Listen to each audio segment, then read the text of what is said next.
Gillette trees to redefine men. In January 2019, Gillette released an ad called "We Believe the Best Men Can Be." For over 30 years, Gillette's message was simple: the best a man can get. It sold razors, not lessons. This time, Gillette tried something different. The ad talked about bullying, harassment, and toxic masculinity. It suggested men needed to change their behavior. Many longtime customers felt attacked. Instead of feeling inspired, they felt blamed. Social media exploded. The video became one of the most disliked ads in YouTube history.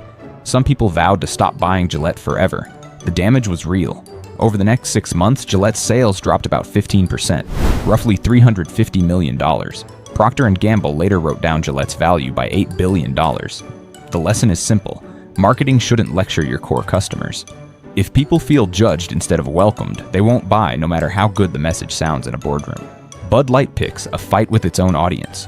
In 2023, Bud Light partnered with influencer Dylan Mulvaney for a small social media promotion. On paper, it looked harmless. In reality, it exploded.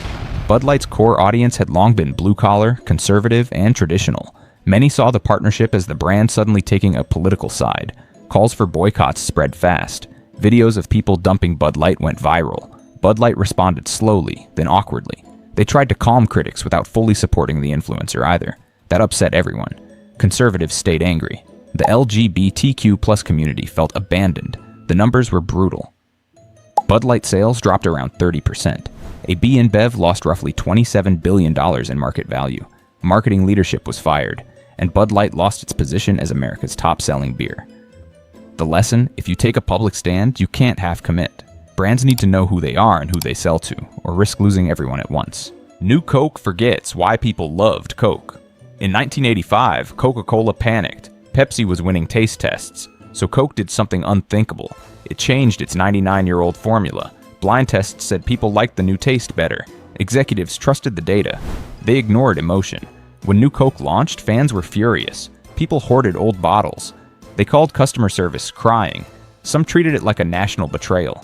Coke hadn't just sold a drink, it sold memories, family dinners, childhood summers, and it took that away. After just 79 days, Coca-Cola reversed course and brought back the original as Coca-Cola Classic. The company spent about $30 million developing New Coke and much more fixing the PR disaster. The lesson: numbers don't replace feelings. When a brand becomes emotional, logic alone can't guide decisions. People don't just buy products. They buy identity. Burger King's shock tweet goes too far. On International Women's Day 2021, Burger King UK tweeted, "Women belong in the kitchen." That was it. No context, no explanation, just shock.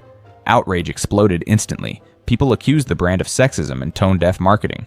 Burger King later explained it was meant to promote scholarships for female chefs. But by then, the damage was done.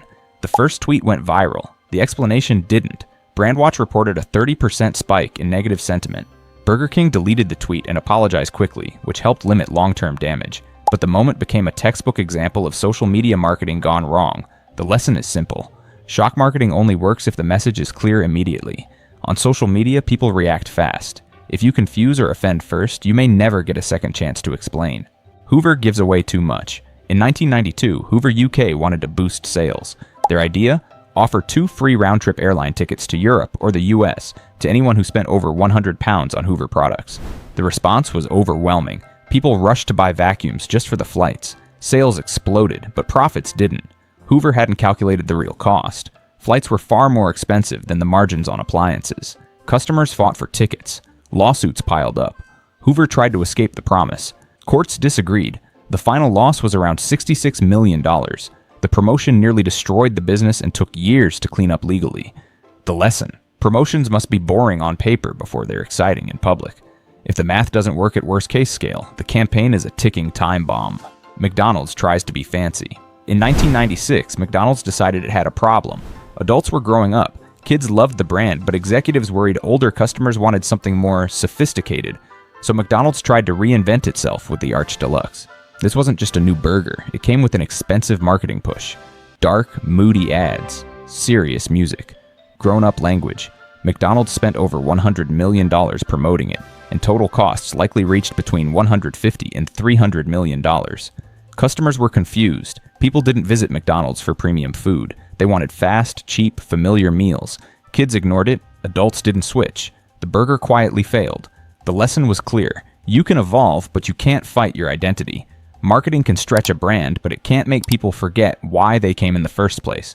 Tropicana loses its own face. In 2009, Tropicana decided its packaging looked old. The brand wanted to feel modern, clean, and premium, so it removed its most recognizable feature, the orange with a straw stuck in it. That image had been on shelves for decades. The new design showed a plain glass of orange juice with small, simple text. It looked fine in meetings. In real stores, it failed. Shoppers walked right past it. Many didn't recognize it and assumed it was a generic store brand. Some thought Tropicana had disappeared entirely. Within just 2 months, sales dropped 20%. The company quickly reversed the redesign, but the damage was already done. Tropicana lost about $50 million in sales and spent another $35 million on the failed campaign. The lesson is simple. Brand recognition matters more than aesthetics. If customers can't spot you instantly, they won't buy, no matter how clean the design looks. Gap changes its logo, then panics. In 2010, Gap decided its iconic logo felt outdated. Without warning customers, the company quietly replaced its classic blue box logo with a modern, minimalist design featuring plain text and a small blue gradient square. The reaction was immediate and brutal. Designers mocked it. Customers complained. Social media exploded with criticism. People felt the brand had thrown away something familiar for no clear reason. Within days, Gap tried to crowdsource new ideas, which only made the situation worse. After just 6 days, Gap gave up and brought the old logo back. The reversal didn't undo the cost. The failed rebrand reportedly cost around $100 million in design, marketing, and rollout expenses. The lesson is clear. Iconic brands live in people's minds. Changing a familiar symbol without explaining the why feels careless. And once trust is shaken, even a quick reversal can't erase the damage. Netflix confuses its own users. In 2011, Netflix made a change that confused nearly everyone. The company decided to split its services.